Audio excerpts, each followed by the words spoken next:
What's going on, ladies and gentlemen? June is almost over, which means that the year itself is just about halfway over. The second quarter has ended, and we're about to hit the hottest part of summer, which also means the start of the third quarter. And the first 6 months of this year have been filled with fantastic releases. We've examined a lot of them. There is a playlist full of all of the 2016 albums that we've talked about that is available on the channel, as well as the 5 recently released metal albums that you should check out series, which is pretty brand new, but it's one where we've already talked about on upwards to 25 or 30 more acts, so you're definitely going to want to check that out.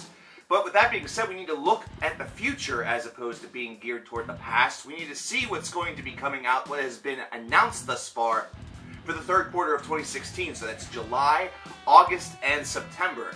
Now, this is going to be a very incomplete list, obviously, considering we're going to be getting more and more album announcements as the time progresses. However, for right now, here are albums that I'm looking forward to hopefully covering either in a review or potentially in a 5 recently released albums segment in the coming months. So if there's any that I have missed, or if there's any that you know about, place them in the comments below. But let's get started with July.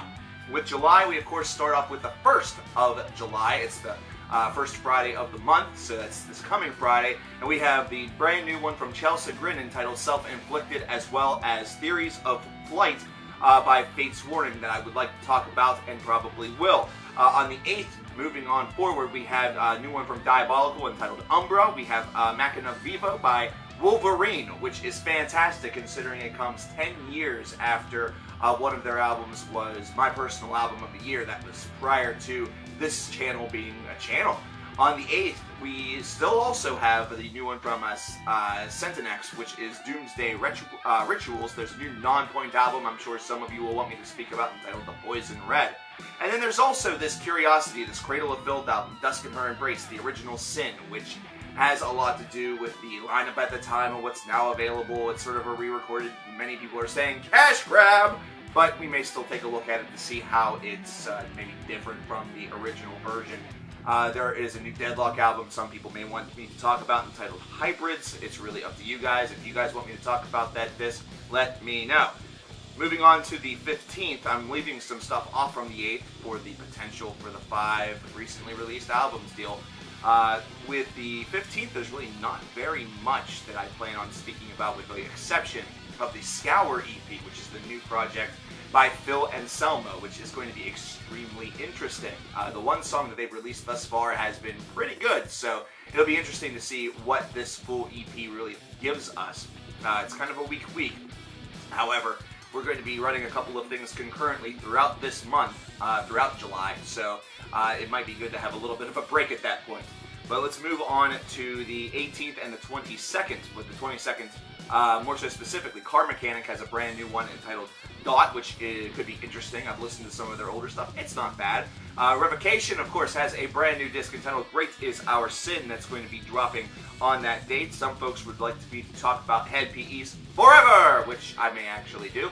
Harakiri for the Sky has their new one entitled 3 Trauma, which I have actually had in my possession for a couple weeks now, which, somebody might have made a little bit of a boo-boo on that one sending it to me, but it's whatever. We're going to talk about that one probably in a 5 recently released video.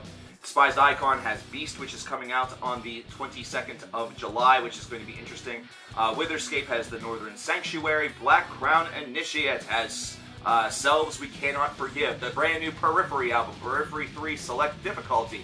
No, it's not their 3rd album, but it's just the 3rd one that they actually use a number system for. So that's going to happen. There's a brand new Profanica that is coming out, The Curling Flame of Blasphemy. There's a Ringworm album on the 29th, which is entitled Snake Church. I like talking about the last one, so I'm going to definitely talk about this one. But now let's move into the month of August. So we're getting into the month where last year things really started to pick up. There's a ton of huge names that released discs in that month, and so let's see what August holds for us thus far.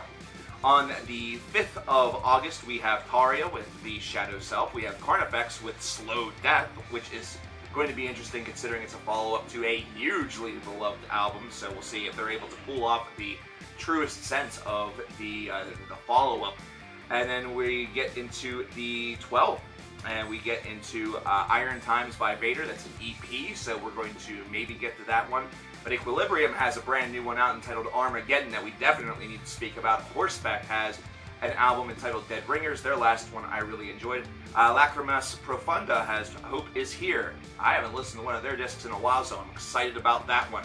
Gemini Syndrome with Memento Mori. That's been pretty hyped up, so I want to definitely investigate that as well. There is the brand new Soilwork song, obviously, that is coming off of Death Resonance, which is a compilation. We probably will not touch that. But there is a Skeleton Witch EP on the 19th entitled The Apothic Gloom, which is going to be pretty cool. Sabaton is going to be releasing The Last Stand, which should be very, very good. Moving into the 26th, so we're getting near the end of August already. There's probably still some things that are going to be announced, so don't fret. This isn't going to be an empty month. On the 26th, we have Running Wild with Rapid Foray. We have Sodom with Decision Day, which could end up being one of the most important albums of the year whenever it comes to thrash metal, because it could be the album that showcases that this secretly has been a terrific year for thrash metal, where they've kind of emerged as the victors of the day here in 2016, considering there have been some phenomenal thrash albums released thus far, and there's probably still more to come. But there is another one that has me a buzz, and that's the Orphan Land Amasefer split entitled Canaan, or Canaan. I think it's Canaan, but I'm horrible and I destroy languages, and I should just make my own, and that would probably make everybody happy, or just fuck off and die, one of the two. I'm very excited to talk about this EP. Hopefully I'll get the opportunity. I'm planning on it. And then there's Inquisition with Bloodshed Across the Empyrean Altar Beyond the Celestial Zenith, which is going to be fantastic. It's on the 26th as well. And then we move into September. Like I said, there's no doubt going to be more that is going to be announced. Like, for example, we don't know if Sorceress from Opeth is going to be in the third quarter of this year, so if it's going to be in September, or if it's going to actually emerge in October, which would technically make it a fourth quarter release. But that's one that we know about, that has a lot of eyes, you know, really shifting toward the Opethian light. But also in October, there's a Hail Spirit Noir album, so we'll speak about that whenever we talk about the fourth quarter in 3 months. But in September, thus far, from what we see and what we have, Narnia. Yeah, do you know this name? You should probably check these guys out. They're pretty good. I haven't heard a Narnia disc in a while, so I'm kind of encouraged to investigate this one.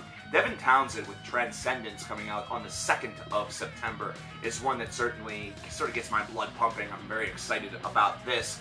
And then whenever we move a little bit further into the 9th of September, so 9/9, we have The Storm Within by Evergrey. We have Coming Home by Pain. And then we move a little bit further to the 16th, and we have In the Woods with their new album, Pure. And this is an album that is almost 2 decades in the making, and there is no way this is going to be missed. This is can't miss avant-garde music. Cannot wait. And then the 23rd, we have a double tap of fantastic work, no doubt. The new Insomnium release, Winter's Gate, and Neurosis' long-awaited return with Fires Within Fires. So that's just a snapshot of some of the things that we will be speaking about in the coming 3 months. And I say a snapshot considering as often as I can, there is going to be 5 recently released albums that you should check out that will be done.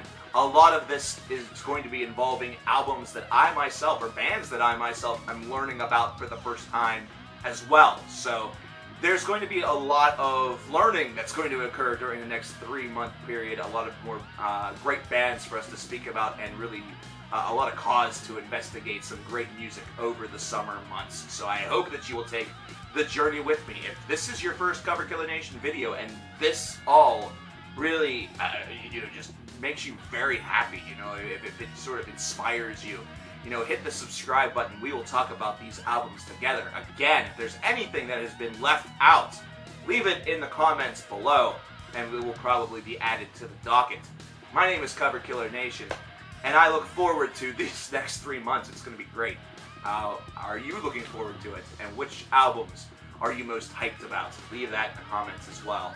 I'll talk to you guys later. Take care.